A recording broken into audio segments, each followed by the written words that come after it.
We're pleased to welcome back to Dead to the World some old friends of the program, Steve Kimock and Greg Anton of Zero. Gentlemen, welcome back. Welcome. Thank you for having us.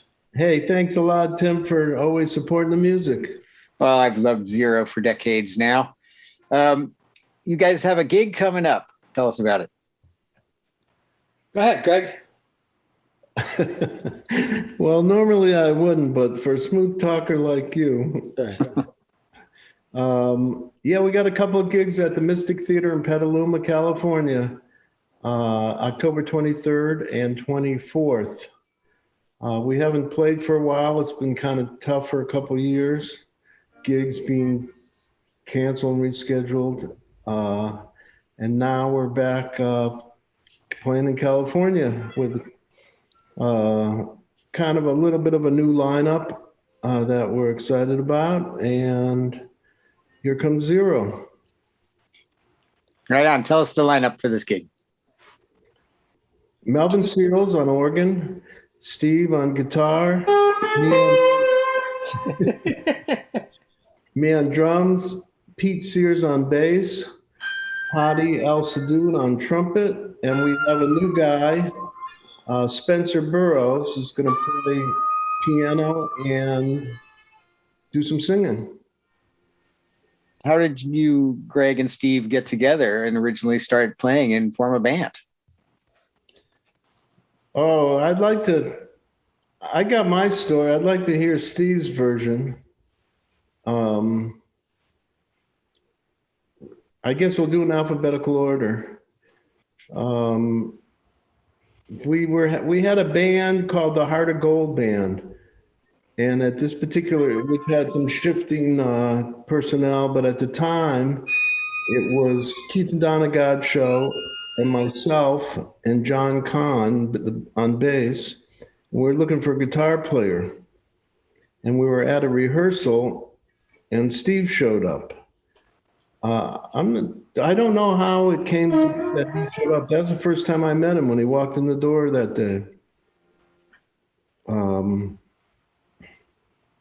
Well, I mean, I didn't, like wander in off the street or something like that. Donna called me. Okay. And I was it was when I was living in Lagunitas. I was taking care of Joe Carroll's house, and his house was next to Randy Smith's house. That was one of my, Mesa Boogie connections. I lived next door to Randy when he was making his amps.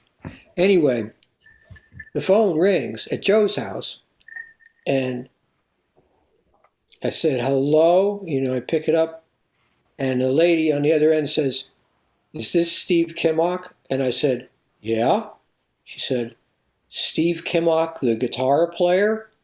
And I said, yeah. And she says, oh, this is Donna Godshow. And I said, can I curse on the radio? I can't curse. You cannot. No. So I said, F you. Who is You just didn't believe her, huh? Yeah, I was like, get out of here, I didn't believe it. It's like, no, it's not. I figured it was somebody was just somebody's pulling a prank.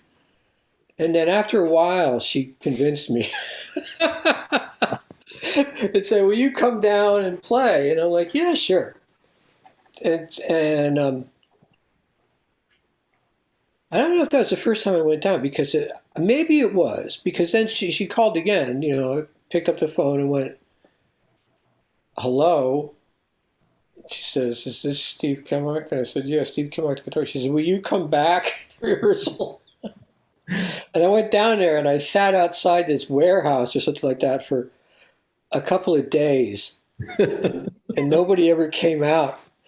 And apparently, she made these brownies and Keith ate them, except he didn't know how strong they were. And so they were kind of stuck at home for a couple of days while I was waiting to get into rehearsal. So that's really how the band started. So then did Zero start after Keith passed, or did you start before that? Yeah. We did that band. I think we managed to squeak out a gig or two, and then just absolutely tragically. I mean, the timing couldn't have been worse. Keith and Courtney were in that accident over on White's Hill, and that was the end of that. And it was one of those deals where, as the smoke is clearing, and Greg and I are looking at each other, going, "Well, you want to start a band?" We thought we'd try again. We tried to do it. Again for a little bit with Donna, but I think when she reemerged after the accident, after Keith died, she was like more in the church than in a rock band kind of thing, and I figured it better like to let that be, like not push it. So she was good there for a good long time, and she's still good. Hopefully for a good long time. And then it was just me. It was me and Greg, and we couldn't find a bass player. We didn't have a singer. We didn't know what to do, so we just sort of, did our best to make music until people showed up and played with us. That's the whole thing.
I like to say, Tim, that this interview with you, thank you for doing it, and with Steve is, for our listening audience, it's as edifying to me about the history of Yeah, I mean, I never. It was a really long time ago, so I don't remember everything exactly. So I'm getting the feeling like the start of Zero. If you remember it, you weren't there. It's just shrouded in the mists of time at this point. I mean, it was a really, really, really, really long process of people coming and going and finding our way. And it was just, I think the neat part about it early on was the number of people that showed up that, like everybody was connected to, except one guy wouldn't know one guy, but everybody else knew him, and then everybody else knew everybody else. It was kind of neat. There were a lot of great musicians involved. Many of them, gone to their reward, as they say. Mm-hmm. Well, when you say that, you make me think of Martine. How did Martine come into the scene? Do you remember how that happened, or was he part of the Heart of Gold circles? Or Martine and I were in a band called the Underdogs before Zero, and it was a salsa band with an all Ali Akbar rhythm section. The bass player was a sarod player, since passed away. There's a conga player. Tor Dietrichson. Tor is still alive. I think he's up in Seattle somewhere. I hear from him every 10 years or so. And then Pete Behringer, who was one of the cats in with Mickey in the Digger Rhythm Band back in the day. Remember Digger Rhythm? And also shuffled off this Mortal Coil. But I've been playing with Martine for a while. And then, we wound up in Zero too. So yeah, so you know what I mean? It was like there was like little bits of it were all together, and then they like would show up, and then that was the band. It's kind of neat. And over the years, people have come and gone and come back, and it's sort of like a big, I don't know what the right word is, collective, family, something, right? Because bass players would come and go, and hey, it's the nature of the trip. At the level we're able to work, that not everybody's available all the time, and that's just the way it is. You have to be, I mean, to have like a really steady lineup, you got to be like so broke or so rich, We had just enough money to be hiring people that could get other gigs. So they'd get another gig and it would be like, hey, what happened to that guy? It's like, oh, he's on the road with this guy. And, get somebody else. I understand, and correct me if I'm wrong here, as I so often am, that you guys have some music you'll be putting out soon. Tell us about that. Yeah. Greg's more involved with the album thing than I am. I'm on the East Coast. I'm just doing dishes over here. Greg's actually working on a record. Come on, Greg. I've been working with Brian Risner, who's just a master audio engineer. And because of the pandemic, we don't sit in the same room. He's in Los Angeles and I'm in Sonoma County. So Brian mixed our Zero record called Chance in a Million. And then a couple of years ago, he said, which was from the, let me back up here. We played 3 nights. No, let me back up further. We had a band called Zeros, mostly instrumental. Then Robert Hunter started off writing some lyrics to our instrumental songs. And so we got a singer and started playing them. Judge Murphy started singing. And we said, let's let's play out and play our new songs. So we booked 3 nights at the Great American Music Hall in 1992. Got a bunch of guys to play, and recorded 3 nights there. We put out a record called Chance in a Million. A couple years ago, Brian Risner calls me up and says, we ought to remaster that record because the technology has improved so much since 1992. I said, okay. He said, see if you can find me a couple bonus tracks and it'll make it more interesting. I went back and listened to all the 3 nights, and I found another record from those sessions that's as good as the first one. So it was really special 3 nights. We had Dan Healy and Don Pearson recording in the basement. We had 2 piano players, Nicky Hopkins and Pete Sears. We had John Kahn and Vince Welnick also on piano on one night. Bobby Vega, Martin Fierro, Liam Hanrahan. And so there's a new record. It's called Not Again.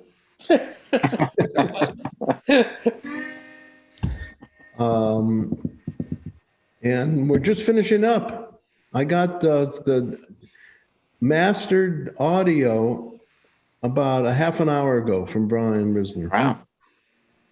And Jen Kimock, who's putting everything together, sent me some artwork, and it's coming together.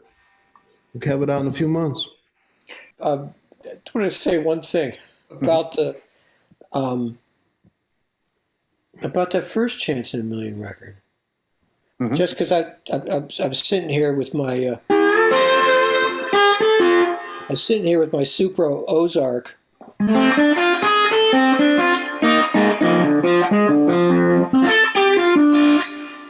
Tuned in F, because David Lindley tuned in F, right? So I was such a big David Lindley fan back then that I was tuned in F all the time.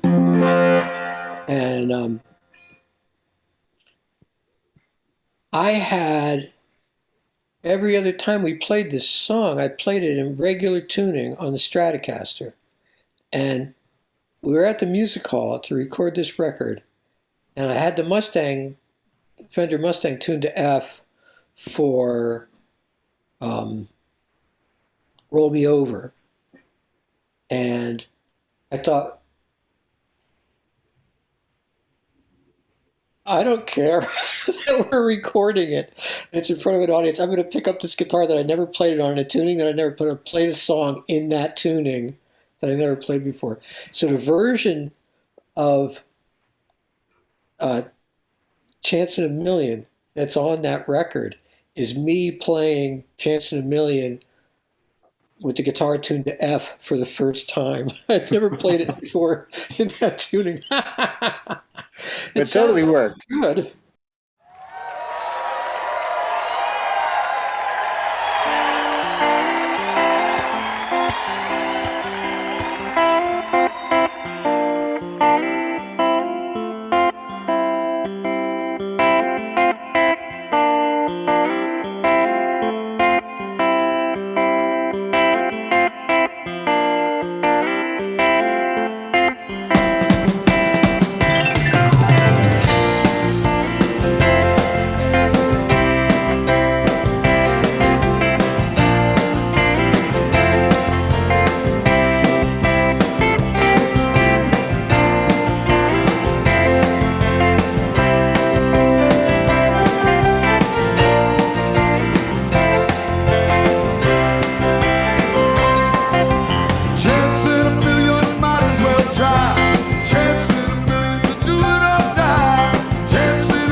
It's a good tune, and it's a good version. But I knew how it was supposed to go, but I literally never played it in that tuning before.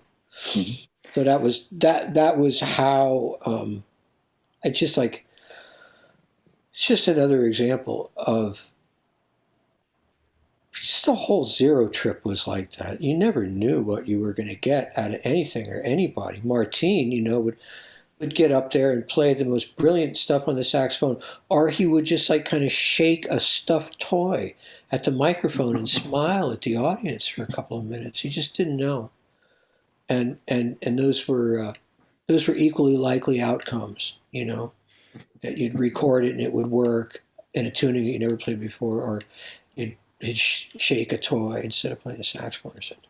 So that's why I like that band. And that's why we went back all the time, Sure. right? Because it was never going to be the same show that you ever saw Never before. knew what you were going to get. Greg, how did Robert Hunter come to write lyrics for you? I knew Hunter from playing drums behind him in a couple different configurations. And then I ran into him at a party. There was a small party, 6 or 8 people at someone's house, a dinner party. And I said, he said, that band Zero, it's a really good band, but your audience is just other musicians in the Bay Area that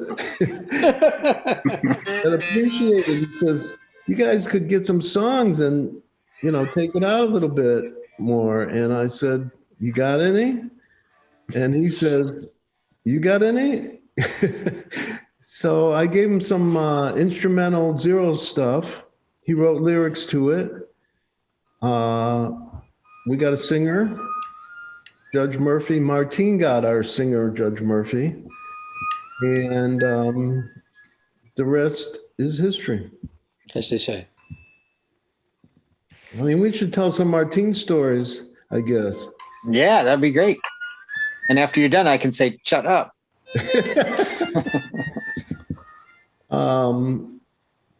So one of my favorites is Well, I'll go back to that. What I just said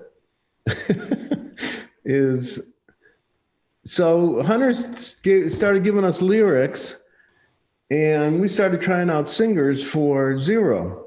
And the word got out that Robert Hunter's writing for Zero, and we tried out a bunch of guys. They were all great.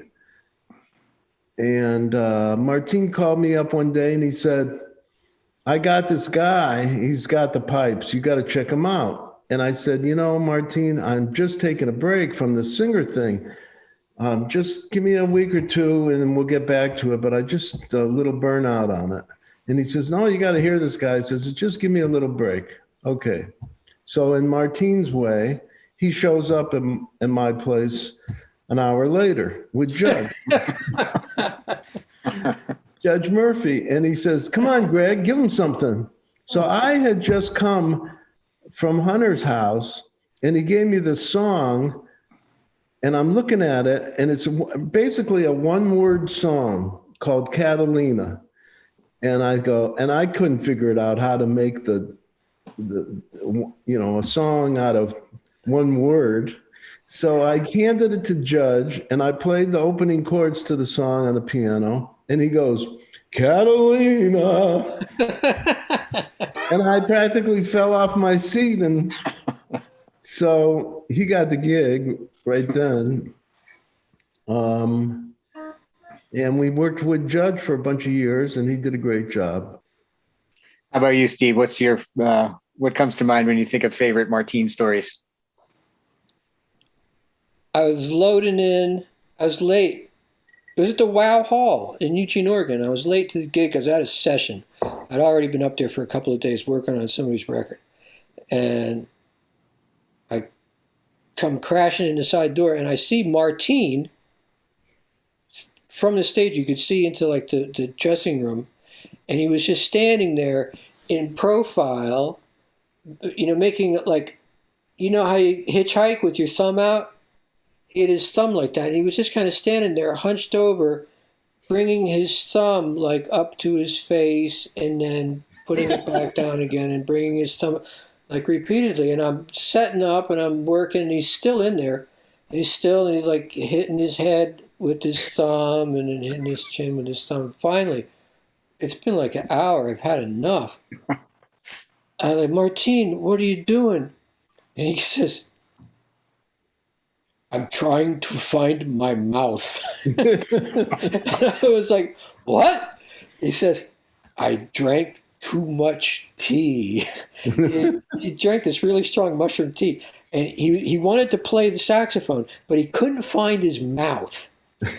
And so from load-in, which is probably like at 3 or 4 o'clock in the afternoon, and he's like in the dressing room looking for his mouth.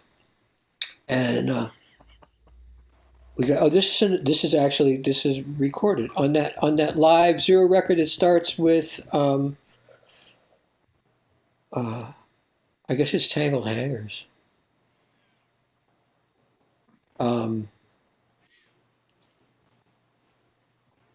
There's a long guitar solo. It's the one with the 59 Chevy or something flying through space on the cover of that one. You recall that? Go Hear Nothing.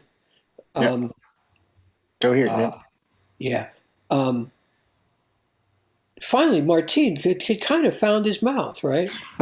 And so we're on stage, and he's standing there on stage. He's still like checking to see where it is once in a while. We played a song, we played the intro to the song, and then he goes to play, and he gets the horn, and he gets it in his mouth, and he's like triumphantly, like assuming the pose of the great tenor saxophonist he was. And then he just makes this little sound like he goes, and that was it. I mean, this one little farting kind of squeak, and then he put the horn down for the rest of the night and stood there tripping his off. But that's the version that's on that record, and that's why there's no saxophone solo on it. So Zero is psychedelic music, and it sounds like you came about it the old-fashioned way on psychedelics. Yeah, normally I just make stuff up, but that's a true story. That is 100% true story. Zero has he said a lot of stuff that you can't repeat on the air. That's true. It was really great. We'll tell those stories at the gig. Come to the gig and we'll tell stories. The gig is the 2 nights at the Mystic Theater in Petaluma.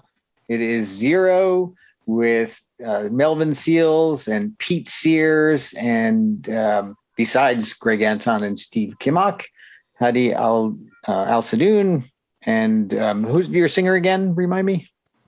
Spencer Burrows. And Spencer Burrows. It's the Mystic Theater, the 23rd and 24th, Saturday and Sunday of this month. You can go to mystictheater.com, I think, and get your tickets there, or the Zero website's probably up, and probably Facebook and all that other stuff will have it as well.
Just for show, spoken in